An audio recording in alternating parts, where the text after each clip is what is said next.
My name is Brooke Sawyer, and if you had asked me 6 months ago what it feels like to lose your family in the span of one sentence, I would have told you it was impossible. Families may drift, they may argue, they may disappoint, but they do not vanish in a single breath, or at least that is what I used to believe. That illusion ended on a Tuesday evening at exactly 7:12 p.m., when my mother looked into the camera during our family Zoom call and said the words that scraped something raw inside me. "We do not want to see your face at Ethan's graduation. You ruin every milestone." She did not raise her voice. She did not blink. She spoke as if she were reading a grocery list, calm and certain, and finished with me long before I had time to understand what was happening. My brother Ethan leaned back in his chair with the satisfied smirk he always wore when my mother chose him over me. My father Thomas stared at the floor, pretending to adjust something off-screen, because silence had become the only language he ever contributed. People think betrayal comes with noise. They imagine shouting, or slamming doors, or someone storming out of a room. But the kind of betrayal that stays with you for life is quiet, sterile, delivered like a diagnosis you never asked for. I did not argue. I did not ask why, and maybe that is the part that surprises people the most. For most of my life, I tried to earn a spot in the Sawyer family through patience and obedience. I thought if I just stayed helpful and small enough, maybe one day my mother would look at me and see something other than a tool. But when she said those words on that glowing screen, something in me that had bent for years simply stopped bending. In that moment, with their faces arranged in little squares like a jury that had already voted, I felt an almost eerie stillness settle over me. It was the kind of stillness you feel before a storm breaks. And while they waited for me to justify myself or beg for clarity, I realized I was done being the person they expected me to be. People always ask for my hook, the one moment where everything changed. Here it is, the line that opened a door I did not know existed, the line where I stopped trying to save my family and started trying to save myself, the line my mother delivered without hesitation: "We do not want to see your face," and the truth tucked behind it: "You are good enough to pay for everything, but not good enough to be seen." I used to think keeping the peace meant shrinking myself. Now I understand that peace built on silence is not peace at all, it is surrender. When the Zoom call began that night, I thought it would be like every other strained conversation we had shared over the years. My mother checking on Ethan's deadlines, my father nodding quietly while pretending everything was fine, my brother boasting about a new pair of shoes or a weekend trip that I secretly knew was funded by my bank account. I expected the usual routine. I did not expect to be cut out of the family so efficiently, so casually, as if I were an administrative error in their otherwise perfect picture. But when my mother's face tightened into that familiar mask of disapproval, I should have known something sharp was coming. She always had a way of making me feel like a wrong answer on a test she did not have time to correct. "Brooke, you have a tendency to make things difficult. Brooke, why do you always bring tension? Brooke, please stop overreacting." These were the phrases that stitched my childhood together. Yet nothing prepared me for the cold dismissal she delivered that night. Not because it hurt more than what she had said before, but because of how little it hurt. It felt like someone slicing a rope I had been struggling to hold onto for years, a rope that had burned my palms raw, a rope that had never once pulled me closer to them. When she told me not to come to Ethan's graduation, Ethan did not look surprised. He looked relieved, as if he had been waiting for permission to erase me, as if removing me from the photographs would finally give him the perfect day he believed he deserved. What neither of them knew was that this moment they thought would break me would become the beginning of everything. They thought they were shutting a door in my face. What they actually did was open a window wide enough for me to climb out of a lifetime I never wanted to live. I sat there in front of my laptop, watching the people who were supposed to love me treat me like an inconvenience they were tired of carrying. And instead of feeling shame, I felt something I had not felt in years: clarity, the quiet kind that spreads through your chest before you even understand what it means. I realized I had spent my entire life paying the emotional and financial bill for a family that never paid attention to me, and now they wanted the final payment: my absence. The call ended abruptly, my mother disconnecting before anyone could speak. The screen turned black, and for the first time in a long time, the silence that followed did not scare me.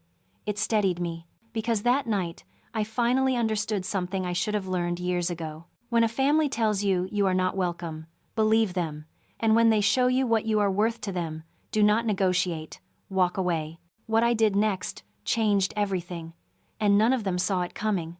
After the Zoom call ended, I sat in the dim glow of my apartment with the silence pressing against my chest. I thought about the sentence my mother delivered, the one that sliced clean through years of small sacrifices I had convinced myself were normal. But if I was being honest, that sentence was only the final blow. The fracture had started long before Tuesday night. It began in a house 3,000 miles away in Boston, a place where love came with conditions, and worth was measured by how much you could give without complaint. Growing up, I was the child who blended into the background of my own home. My mother, Janet, had this gravitational pull that shaped everything around her. She did not shout or demand respect. She simply expected it, the way the sun expects flowers to turn toward it. My father, Thomas, orbited her quietly, a man who believed calm at any cost was the highest form of peace, and then there was Ethan, the golden boy whose every breath was treated like a small miracle. If he forgot homework, it became the teacher's fault. If he broke something, it became an accident nobody should mention again. If he succeeded at anything, it became proof that greatness ran in the family, a family I often wondered if I truly belonged to. I was the child who stayed out of the way, the girl who learned early to lower her voice, lower her expectations, and lower her hopes of being seen. My mother never said she loved me outright. Instead, she'd say, "You are capable, Brooke or I know you will handle it." Those words sound encouraging to a stranger, but they were not praise. They were assignments, reminders that my value came from stepping in, stepping up, and stepping aside. Some memories never fully fade. I still remember the winter morning when I was 10 years old, and Ethan spilled a bowl of hot oatmeal on the floor. My mother snapped at me before she even checked if he was hurt. "Brooke, why weren't you watching him?" I was a child myself. But in our house, responsibility slid toward me like water down a tilted table. That was the first time I realized my mother expected me to be a second parent, not a daughter. By the time I reached high school, the pattern was so deeply carved that I no longer questioned it. If Ethan needed help studying, I stayed up with him. If my father worked late, I made dinner. If my mother felt overwhelmed, I cleaned the house quietly so she would not scold me for adding to her stress. I thought I was being a good daughter. I thought this was how families showed love. You fill the cracks, no matter how wide. You stretch yourself thin, no matter how invisible the effort. Looking back, I can see the truth I refused to accept then. I was not the daughter they cherished. I was the daughter they relied on. When I left Boston for Seattle after college, I genuinely believed distance would reshape our dynamic. I hoped my mother might finally see me as an adult, not a tool, but distance only made one thing easier for her: expectation. She no longer had to disguise it. I became the steady paycheck 3,000 miles away, conveniently out of sight but always within reach. It started the week I landed my first job as a junior software engineer. My mother called, her voice warm in that practiced way she used when she wanted something. Ethan's tuition bill came in. It would really help him stay on track. "Could you support just this once?" I felt proud she trusted me, proud I could help, so I said yes. I thought I was being a good sister, but once turned into every semester, every book, every expense. Eventually, payments auto-drafted from my accounts without anyone even asking. It did not matter whether I struggled or saved. The expectation remained steady. Like rent I paid for a family that never let me move in. The strange thing is, I did not resent it at first. I thought helping them meant they might finally see me. I mistook silence for gratitude. I mistook dependence for closeness. I mistook usage for love. The moment that changed everything came years later, when I saw what they really thought of me. It was Thanksgiving. My mother's phone buzzed on the counter, and the preview showed a message from my aunt. "Brooke is paying again. She always pays. She is soft." My mother responded with a smiley face and typed the words that still sting when I think about them. Some people were born to support the family. It was the first time I saw myself the way they saw me, not as a member of the family, as a function. I should have confronted her that day. I should have asked her if that was truly all she thought I was good for. But old habits hold heavy, and mine was silence. So I swallowed the hurt, like I had swallowed every other ache, telling myself it would pass. But hurt does not disappear. It settles, it layers, it waits. And the truth is, the Zoom call did not break me. It simply cracked open everything I had held together too tightly for too long. Because when my mother banned me from Ethan's graduation, she did not just reject me from a ceremony. She rejected the illusion I had spent my life building. The illusion that if I tried hard enough, loved quietly enough, and gave generously enough, they would finally see me as theirs. They never did. And the part that still keeps me awake some nights is this. The signs were always there. I just refused to look at them. What happened next forced me to face everything I had ignored. And it began the moment my bank sent me an alert that no daughter should ever receive. But that is the next part of the story. People like to imagine that betrayal arrives all at once, like a door slammed in your face or a confession dropped without warning. But in my family, betrayal came quietly. It arrived as small requests, small assumptions, small shifts in tone that were easy to excuse if you wanted to believe the best in the people who raised you.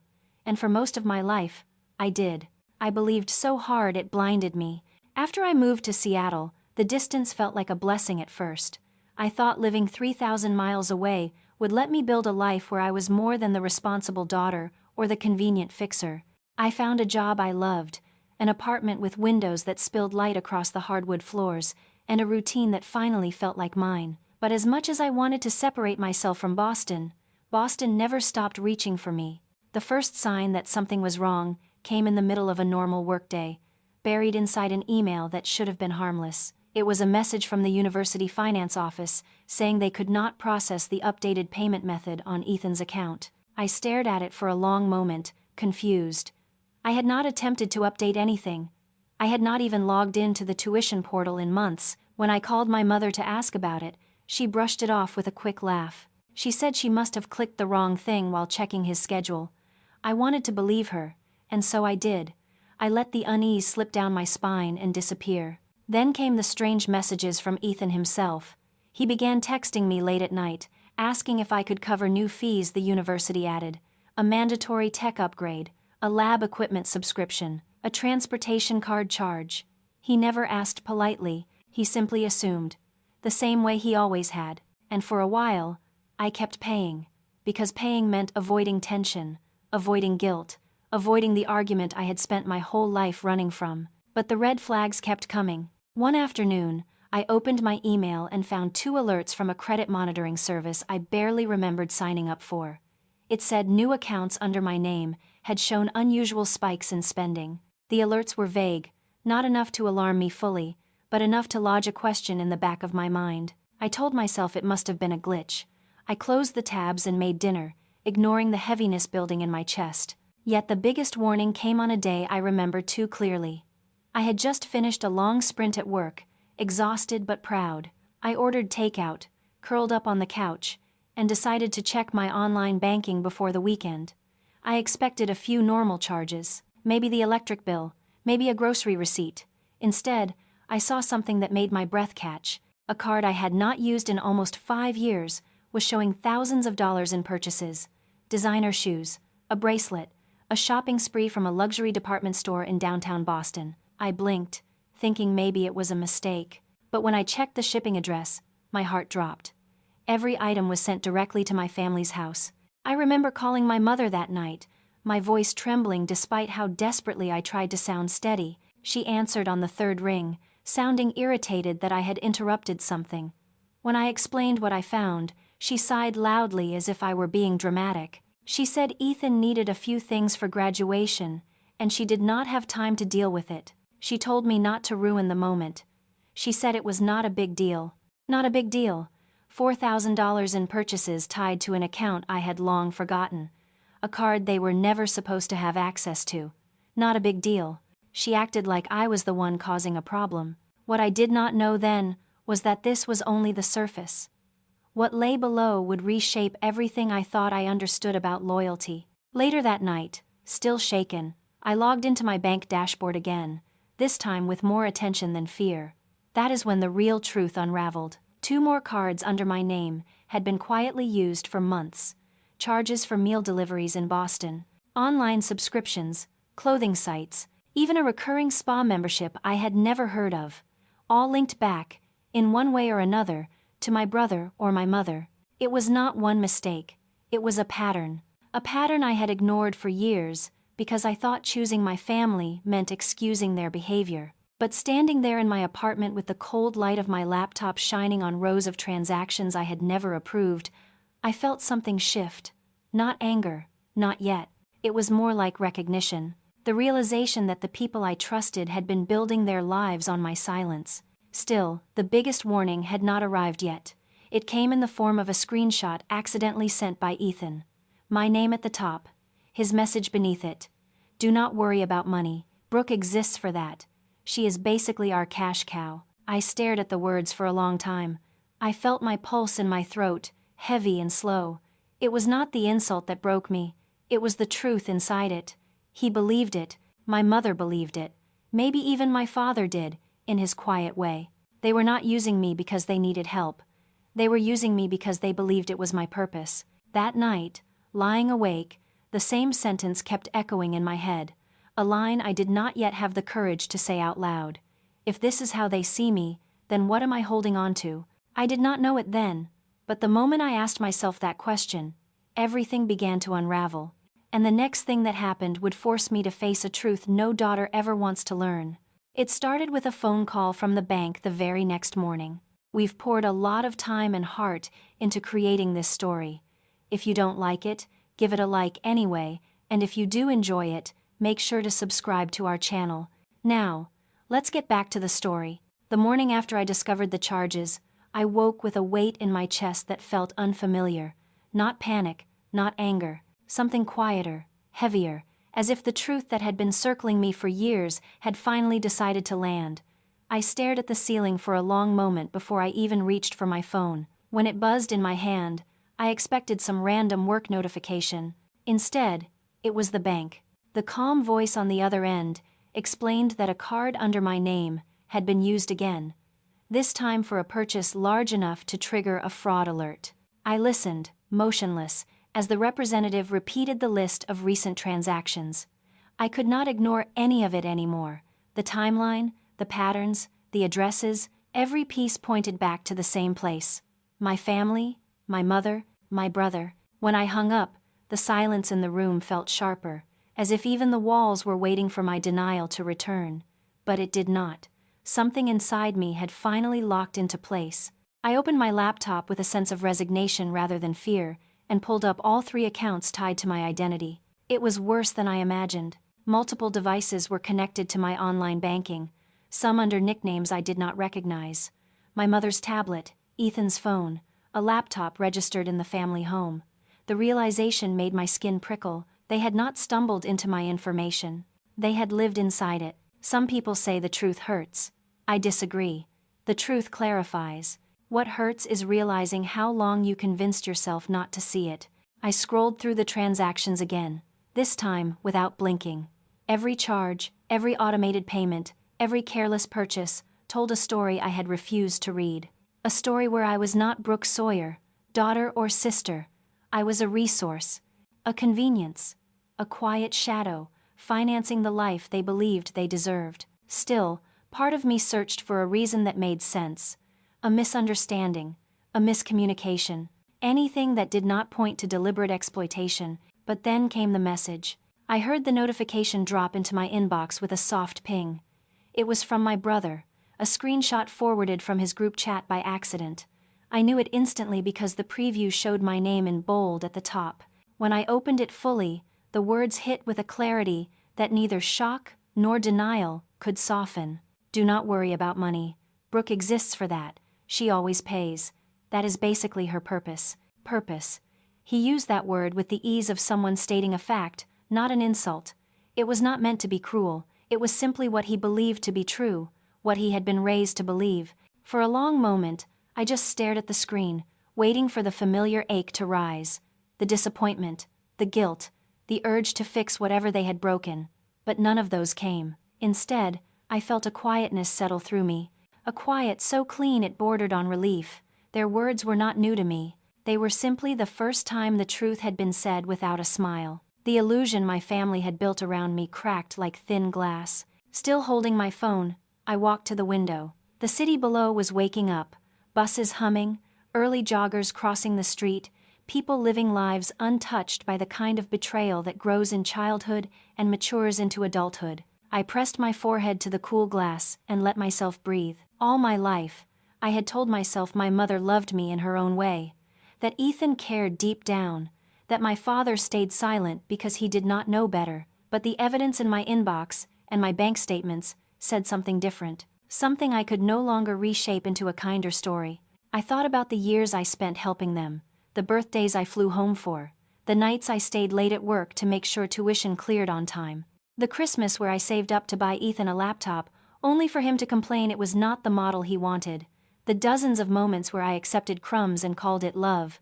Now I could finally see the truth. Loyalty without reciprocity is not love, it is labor. When my phone buzzed again, I almost did not look. Part of me feared another line from Ethan, another proof of who I was in their eyes. Instead, it was a text from my mother. Tuition cycle should have processed. Confirm it today. No greeting, no question, no mention of the charges, no acknowledgement of the call the night before. Just the expectation that I would keep paying, no matter how much they took or how little they offered in return. I set the phone down slowly. My hands were steady, my breathing was steady. Everything inside me was steady in a way I had never felt before. Betrayal did not break me that morning, it clarified me, and that clarity opened a door to a truth I had avoided long enough. If I did not draw a line, they never would. The life they built on my silence would continue until I had nothing left to give. I didn't know how to confront them yet. I didn't know what words I would use, or how deep the fallout would be. But I knew one thing with absolute certainty: the version of me that tolerated this was gone. What happened next would change everything, not because I planned it, but because they pushed me into a choice I could no longer avoid. Before I tell you what came next, let me ask you something. Have you ever realized you were only valued for what you provided, not for who you were? If you have, tell me yes in the comments. You are not alone in this. The day after I received Ethan's cruel message, I woke with the kind of exhaustion that doesn't come from lack of sleep.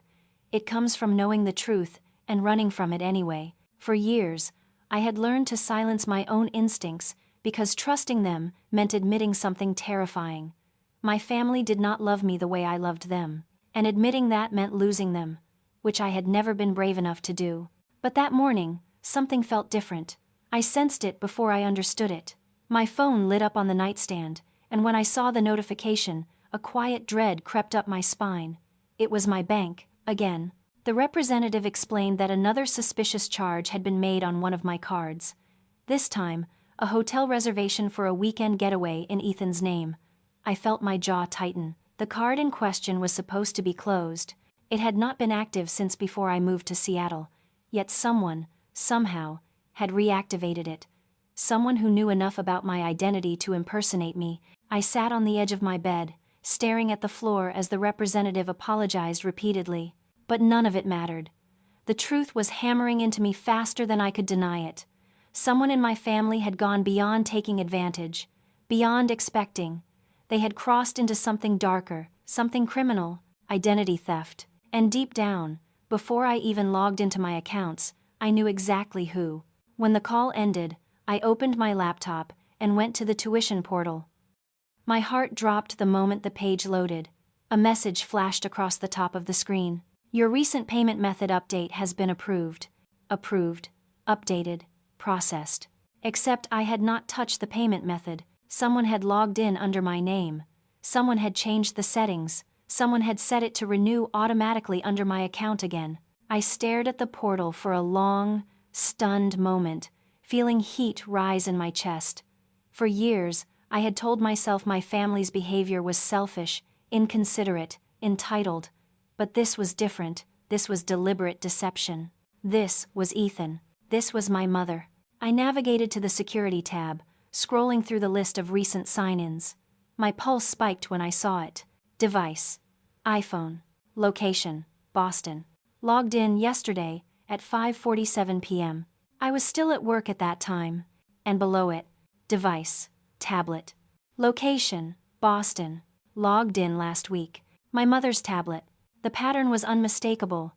They had known my passwords. They had used my identity. They had accessed accounts that were never meant for them. And they had done it with ease, with confidence, with the kind of entitlement that says, "This belongs to me, she will clean it up, she always does." My hands trembled. Not because I felt weak, but because I finally felt something powerful rising from a place I had ignored too long. Anger. Not the explosive kind, not the yelling kind, the clean kind, the clarifying kind. The kind that comes when a person finally understands their breaking point is not a moment of destruction, but a moment of awakening. I opened my financial dashboard, forcing myself to face the truth head-on. 3 credit cards, all with activity I never approved, all tied to purchases I never made, all linked to my family's address or Ethan's email. This wasn't an accident. This wasn't miscommunication. This wasn't confusion. This was theft, organized, repeated, intentional, and what hurt most wasn't the money. It was the realization that they felt entitled to it, that they believed they had a right to my life, my work, my future. As I sat there, the weight of everything pressed down on me. The Zoom call, the dismissal, the screenshot, the fraud. Each piece clicked together until the whole picture came into focus. I had been fighting for people who never once fought for me. I had been sacrificing for people who saw my sacrifice as duty. I had been holding on to a family that let go of me a long time ago. The truth hit me with such force that it felt like a physical blow. They were never going to stop, not on their own. Because people do not stop taking from someone who never says no. When this thought settled fully into me, the anger in my chest cooled into something steadier, something firmer. A decision beginning to form in the quiet space where grief had lived. I had reached the end of pretending, the end of hoping they would change, the end of believing love could grow in soil that had never been meant for me. What I did next would change everything, not because I wanted revenge, but because I wanted my life back, and getting it back meant making a choice that terrified me almost as much as it freed me. So before we move to what came next, let me ask you something. If someone stole from you emotionally, financially, repeatedly, and without remorse, would you still call it love? If your answer is no, tap the like button. Not for me, for yourself, for the moment you choose to stop letting anyone treat you as less than you deserve. Because that moment is coming for me too. And it starts in the next chapter.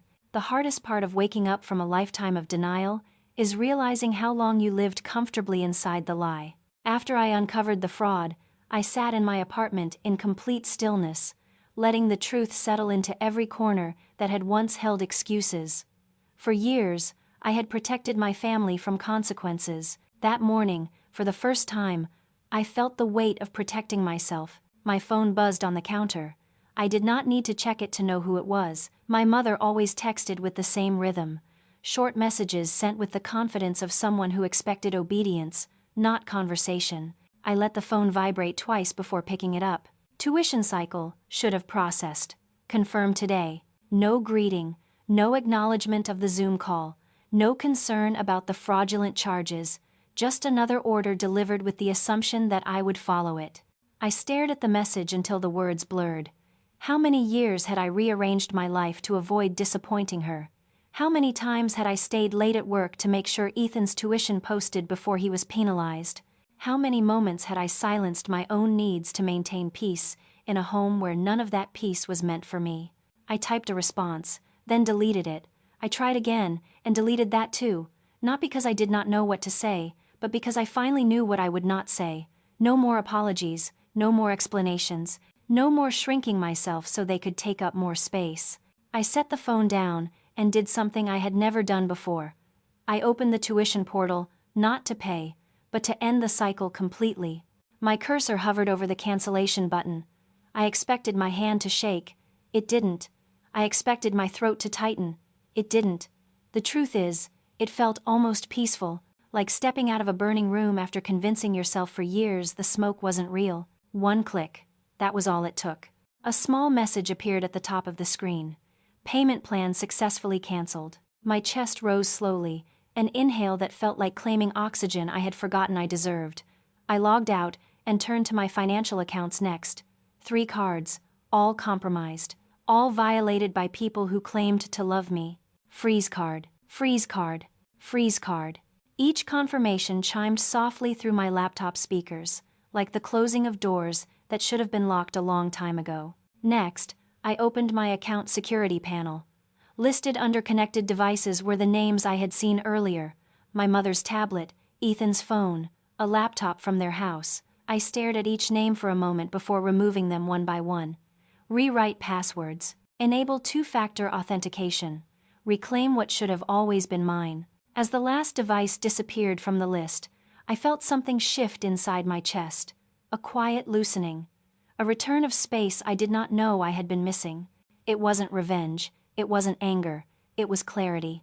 For the first time in my life, I wasn't waiting for my family to change. I was changing what I allowed them to do. My phone buzzed again. Ethan. Did payment go through? I can't see it. I ignored it. 30 seconds later. Mom. Do not be childish. Handle this. Now. Another text followed from my father, shorter, softer. Let's not make this worse. Worse. As if the worst thing I had done was finally say no, I placed the phone face down on the counter. I wasn't their financial backup plan anymore. I wasn't their walking apology. I wasn't their invisible support beam holding together a family that never stood up for me. I walked to the kitchen sink and splashed cool water on my face. I looked at my reflection in the window. Not the Brooke they raised, but the Brooke I had always been too afraid to become. Someone who knew her own worth. Someone who was tired of being useful instead of loved. My laptop chimed again, alerting me of a new email. This time from the university. Ethan's payment plan had been canceled. A notice would be sent to his student account. He would be required to resolve the balance to remain eligible for graduation. I didn't feel guilt. I didn't feel triumph. I felt free. For the rest of the evening, I wrapped myself in silence, letting the consequences unfold without me trying to soften them. I had spent years sheltering my family from the fallout of their choices. Now, they would finally face them. Because here is the truth no one likes to say out loud. When you stop enabling someone, you are not hurting them. You are simply stepping out of the way of the consequences they created.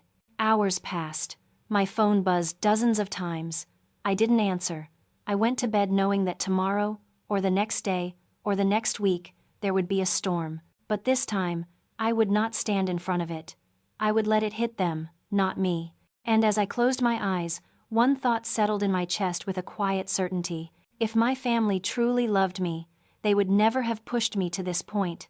And if they didn't, then losing them wasn't losing anything at all. But I had no idea just how far they would go once they realized I had stepped out of their control.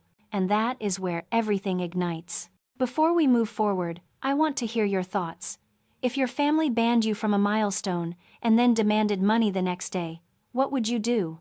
Tell me in the comments. I think this is where people start choosing sides. 3 days passed before my mother demanded another family meeting. Not asked. Demanded. The email subject line read, urgent. The kind of urgency she used not when something was wrong, but when she realized she no longer had control. I stared at the message for a long minute, feeling nothing but the steady resolve that had been growing in me since the moment I clicked cancel on Ethan's tuition plan. I joined the meeting out of curiosity, not obligation. I wanted to see how they would explain themselves, how far they would twist the truth to keep the version of me they depended on. The person who paid quietly, the person who complied, the person who erased her own needs so they could shine. When the screen loaded, all three of them were already there, waiting like a tribunal. My mother sat front and center, spine straight, chin lifted, performing the role she loved most, the wronged matriarch. Ethan lounged beside her, scrolling on his phone with the smug impatience of someone certain everything would return to normal once I apologized. My father stood behind them, hands in his pockets. A man who had mastered the art of fading into the background even in his own home. "You are late," my mother said immediately, though I wasn't. Her voice was clipped, shiny with anger she was barely containing. "We need to address your behavior." My behavior. The word almost made me laugh. Instead, I let the silence stretch, watching her grow more irritated. Silence had become my most unexpected weapon. She continued quickly, as if afraid I might speak first. "Ethan's graduation is in less than 2 weeks. They will not let him walk unless the balance is paid. You know this. You have always handled it. So fix this." Ethan finally looked up, annoyed. Yeah, Brooke, just do what you always do. You're the one with the job. There it was. The truth they never admitted aloud because they never felt a need to. I was the safety net. The walking wallet, the invisible scaffold holding up a family that never turned around to see the weight I carried. I leaned back in my chair. I am not paying. The words landed with a silence so sharp it felt like glass. My mother blinked, as if the sentence physically did not make sense. Do not be ridiculous. You are upset, fine. But do not sabotage your brother out of spite. I felt my jaw tighten. I am not sabotaging him. I'm stepping out of a role I never agreed to play. My mother's expression hardened. Ethan scoffed loudly, crossing his arms in theatrics. You are being dramatic, he said. We didn't do anything to you. That sentence, those 8 words, they cut deeper than anything else. You didn't do anything to me? For a moment, I wondered if they genuinely believed that. If they truly thought their entitlement, their access to my accounts, their financial manipulation, the constant dismissal, the stolen identity was normal, and maybe for them, it was. So I clicked a button. A window opened on my screen. The folder I had created with every statement, every unauthorized charge, every device linked to my accounts. I shared my screen. What is this? My mother snapped. The truth, I said quietly. I scrolled slowly, giving them time to absorb the details. Purchases sent to their house, charges made from Ethan's email, tuition changes made from my mother's tablet, 3 credit cards opened under my name, hundreds of transactions, years of access. My father stepped closer to the camera, eyes narrowing. Brooke, you could have talked to us about this. Talk? My voice cracked, not from anger but from disbelief. I tried for years, but every time I did, you told me not to make things difficult. Then I opened the last file. The audio. I did not intend to play it dramatically, it simply echoed the truth they had refused to acknowledge. My mother's voice came through first, light, amused. She will pay. Ethan's laughter followed. She always pays. Then the sentence that had carved a hollow in my chest. It is basically her purpose. When the recording ended, a thick silence settled over the call. My mother recovered first, her voice sharp.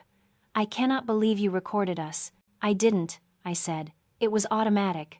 But I listened, and for once, I believed what I heard. Ethan's face flushed red. You are blowing this out of proportion. Out of proportion? I repeated. You impersonated me. You used my identity. You reopened accounts under my name. That is fraud. My mother slammed her hand down. Enough. You are not destroying this family over a misunderstanding. I met her eyes. I am not destroying anything. I am stepping out of the destruction you built. Her face twisted with fury. If you walk away now, do not expect this family to welcome you back. I felt something inside me lift like a weight that had pressed on my ribs for years finally releasing. I'm not walking away from family, I said softly. I'm walking away from people who never acted like mine. And for the first time in my life, none of them had anything to say. I hovered over the leave meeting button, their faces blurred by shock, anger, fear. Then, I ended the call. The screen went dark, but something inside me finally lit, and I had no idea that their reaction, their fallout, would be far worse than anything I expected. Before we move on, I want to ask you something. If you uncovered years of betrayal from your own family, would you expose them like I just did, or would you stay silent to keep the peace? Tell me your answer. People are never shy about this part. Thank you for staying with us this far. If you're busy or need to step away right now, hit like so you can easily find this video again later. Now, let's get back to the story. After I ended the Zoom call, the darkness on my laptop screen felt strangely comforting. Not empty, not sad, just quiet. A quiet I had not felt in years. It was the kind of quiet that comes after a storm, when the air is still heavy, but the sky has finally stopped breaking open. For a long time, I didn't move. I sat there letting everything settle, the confrontation, the evidence I'd shown them, the look on my mother's face when the recording played, the way Ethan's confidence cracked around the edges, and the stunned silence from my father. I should have felt triumphant, powerful, even. But what I felt was something simpler. Relief. Not because I had won, but because, for the first time, I had stopped losing myself. The next morning, I expected chaos calls, threats, guilt-tripping messages, but nothing came. No texts, no emails, no missed calls, nothing but silence. It was almost eerie, as if the Sawyer family had collectively decided that if they ignored the truth long enough, they could pretend it never happened. But silence, I learned, is not peace. Silence is just another strategy. On the second day, Ethan finally broke first. A single message, a question without a greeting. "So, are you actually letting me miss graduation?" I stared at it, unable to decide if he was joking or genuinely that oblivious. He hadn't mentioned the fraud, or the recording, or the fact that he had used my identity for years, just the inconvenience of losing his moment. I didn't respond. He sent another message minutes later. "Everyone is talking about it. It's humiliating. Fix it." Not a trace of accountability. Not one moment of reflection. Just the expectation that I should return to my role, clean everything up, and disappear into the background again. I set the phone down. A part of me, the old part, the conditioned part, still searched for even a hint of remorse in their reactions. But there was nothing. No apology, no explanation, no recognition of the damage they'd caused. Just silence when accountability was required, and anger when consequences arrived. On the fourth day, my father showed up. My building's intercom buzzed, and when I heard his voice quiet, hesitant, I froze. He had never come to Seattle before, not once in the 5 years I'd lived there. I buzzed him in out of instinct rather than desire. When he stepped onto my floor, he looked older than I remembered, thinner, less certain, as if the years he'd spent choosing silence had finally begun to weigh on him. He didn't try to hug me. He just stood there, holding his hat in his hands like a man about to confess to something he wasn't sure he had the right to say. "Can we talk, Brooke?" I nodded and stepped aside.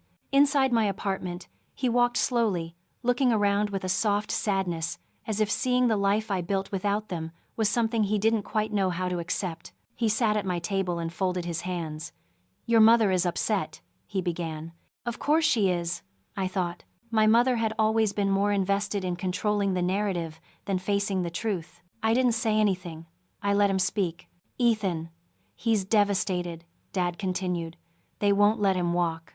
I felt a sting of disappointment, not because I wanted sympathy for myself, but because even now, even after everything, Ethan's ruined ceremony seemed to matter more to my father than my stolen identity. He looked up. "We didn't realize how much we leaned on you." I held his gaze. "Yes, you did." Something in his face collapsed at that. A small, quiet break. He exhaled slowly. "I suppose you're right." It was the closest thing to accountability I had ever heard from him. But it wasn't an apology. Not truly. More like a delayed acknowledgement of a truth he'd been too afraid to speak. He rubbed his forehead. "Your mother doesn't want to lose the family. She thinks you should come home and talk things through." I almost laughed. The irony stung. She didn't want to lose the family, yet she had never worried about losing me. I shook my head. "I'm not coming back, unless everything changes." He nodded slightly, as if he expected that answer, but still hoped for something softer. "I'm not here to convince you," he said quietly. "I just wanted to see you, make sure you're all right." And that was the moment that surprised me, because despite everything, despite the hurt and the silence, and the years of standing behind my mother while she pushed me aside, I could see something honest in him. Not enough to undo the past, but enough to understand that maybe he had finally seen the truth I had been drowning in. When he stood to leave, he looked at me with an expression I had never seen before, a mix of regret and resignation. He didn't try to hug me. He simply whispered, "I'm sorry, Brooke, even if it's too late." And then he walked out of my apartment. The door clicked shut behind him, and for a long moment, the room felt impossibly still. My father's apology, fragile as it was, did something unexpected. It didn't fix anything, but it confirmed something I had been trying to deny. I wasn't wrong. I wasn't overreacting. I wasn't imagining the years of being used. They had taken from me because I let them. Now they were losing control because I finally stopped. What I didn't know yet was this.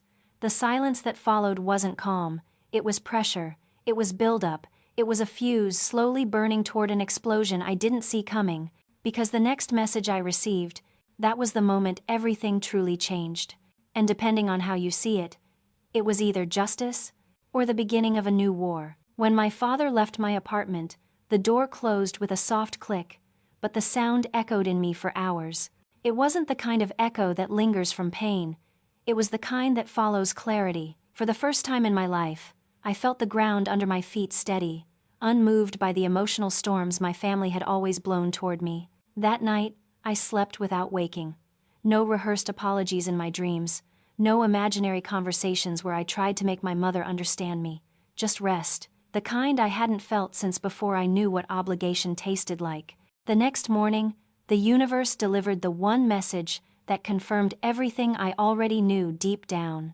It was from the university, a formal notice, polite, direct, unemotional. Due to unresolved payments and recent activity involving unauthorized access to the student account, Ethan Sawyer will not be permitted to participate in the commencement ceremony. I reread the sentence twice, not out of joy, not out of revenge, but because of how strangely final it felt. For years, I'd believed I was the only barrier between my family and chaos. I thought that if I stopped holding them up, they would fall, and somehow, their fall would be my fault. But here it was, a consequence that belonged entirely to them, not because I did anything to hurt them, but because I finally stopped hurting myself for their comfort. I sat back, letting the sun spill across my living room floor as a quiet calm washed over me. The kind of calm that feels like reclaiming something stolen long before you even realized it was gone. For the first time, I didn't run to soothe them. I didn't jump into action to fix things. I didn't apologize for their decisions. I simply let the truth settle in the space where guilt used to live. My phone buzzed. My mother's name flashed across the screen. I turned it face down. A few minutes later, a second buzz. Ethan, then a third. My father. I let them ring into the air, because I finally understood something they hoped I'd never learn. Silence isn't always surrender. Sometimes, it's the boundary you needed all along. Later that afternoon, a knock echoed through my hallway. For a moment, my heart tightened, thinking my parents had flown to Seattle unannounced, which was exactly the kind of dramatic gesture my mother believed counted as love. But when I opened the door, there was no one. Just an envelope on the floor, white, unmarked. Heavy in a way paper shouldn't be heavy. I stepped back inside, slid my thumb under the seal, and opened it. Inside was a printout. My financial investigative report from the bank, the one outlining the identity theft claims I had initiated when the fraud alerts hit. Attached was a note from the bank representative. "We have completed our review. We can move forward with pressing charges if you choose." I stood still for a long moment, staring at the words. Press charges. Those two syllables held the weight of everything I had endured. The stolen money, the stolen identity, the stolen years of carrying a family who never once carried me back. Part of me wondered what the internet would say. Half would probably yell, "Press them." The other half would whisper, "But they're still your family." I set the papers on my kitchen island, not because I wanted revenge, but because I wanted the choice. For once in my life, the choice was mine, and that was powerful. That evening, as the sun lowered behind the city skyline, I received a message from an unknown number. It read, "You really think you're better than us now?" No name, no punctuation, just a single line dripping with bitterness. I knew immediately it wasn't from my parents. They would have used full sentences, punctuated with guilt and disappointment. This was Ethan. I didn't reply. Instead, I walked to my window, letting the last of the daylight cast long shadows across the hardwood. My life was quiet again, not empty, not lonely, just mine. I thought about all the years I had spent trying to be the daughter my family needed, and now, standing alone in a peaceful apartment in Seattle, I realized something that made my chest feel lighter than it had in decades. I wasn't meant to be the glue holding together people who never wanted to hold me. I was meant to be free. The university's decision wasn't triumph. It wasn't karma. It was balance. A moment where the world simply said, enough. As night settled, I finally let myself smile, small, tired, but genuine. Because everything that had once been taken from me was slowly returning. Not the money, not the time, but the thing more important than both, myself. People assume the hardest part of walking away from a toxic family is the leaving, but the real challenge is believing you're allowed to. And in that quiet apartment, for the first time, I believed it. Tomorrow, The fallout would begin in ways I couldn't yet imagine. There would be anger. There would be blame. There would be consequences I was never meant to be free enough to witness. But tonight belonged to me. Before we move to what came next, let me ask you this honestly. If you were in my place, would you press charges? Or would you frame the investigation letter and hang it in your living room as family art? Tell me in the comments. I need to know what team everyone is on before part 10 hits. When the university email came through confirming Ethan wouldn't walk at graduation, I thought the real fallout would arrive instantly. I braced myself for yelling, threats, apologies sharpened into weapons, but what followed wasn't noise. It wasn't chaos. It was something far more revealing. Silence. Not the kind that feels peaceful. The kind that feels like a house with every door closed, every window locked, and everyone inside pretending the fire they started isn't burning through the walls. For the first time, that silence wasn't mine to hold. The next few days passed slowly, gently, like the world had decided to show me what life could be without being pulled in 10 different directions. I cooked for myself without rushing. I walked through Seattle as if I lived there, not just hid there.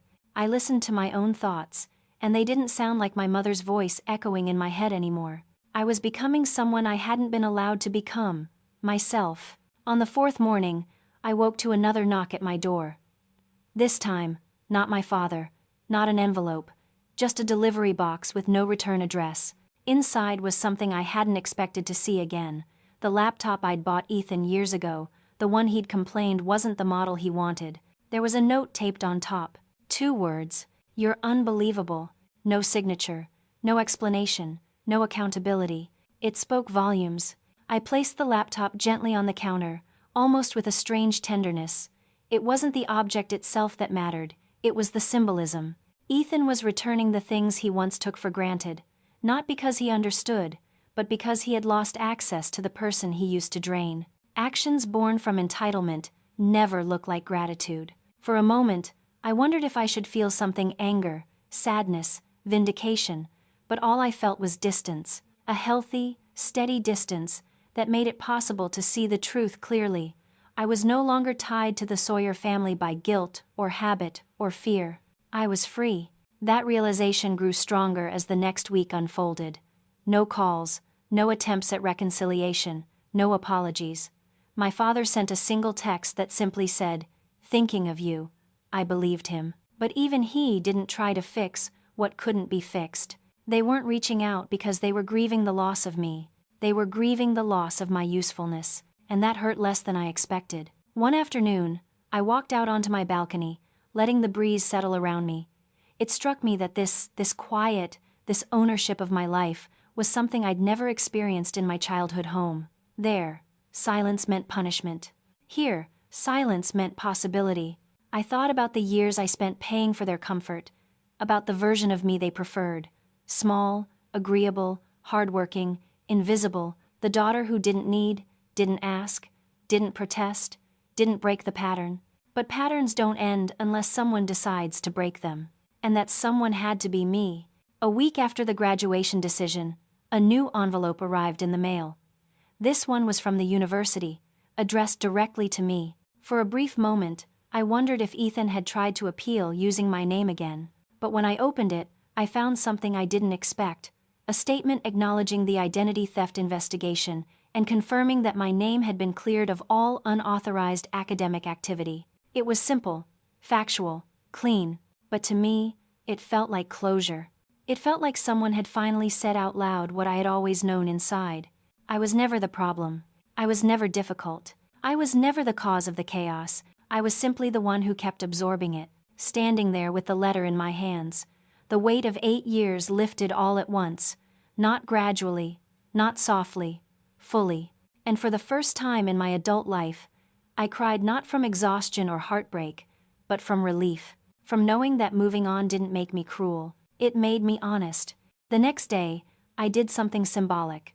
I opened a blank document and wrote a list titled, "The Life I Choose Now." At the top, I wrote just 3 things: peace, boundaries, myself. Everything else could come later. People ask me sometimes if I miss them, my mother, my brother, the version of my father who never spoke up. The truth is complicated. I miss the idea of family, the dream of what we could have been, but I don't miss who they were to me, because who they were required the disappearance of who I am. I choose me now. And maybe that is the quietest, strongest revenge of all. What I didn't expect, though, was how many people were living the same story, in different houses, different cities, different families. When I finally shared a small piece of what happened with a coworker over coffee, she whispered, "My sister did that to me too." And suddenly, I understood, freedom isn't found alone. It's found beside the people who survived their own versions of the same story. If you're still listening, maybe you're one of them. Before we move to the epilogue, let me ask you this. Have you ever walked away from someone you loved because staying meant losing yourself? If you have, tell me I chose right in the comments. And if you want to hear how the story truly ends, make sure you subscribe. You don't want to miss the part where I finally rebuild the life that should have been mine all along.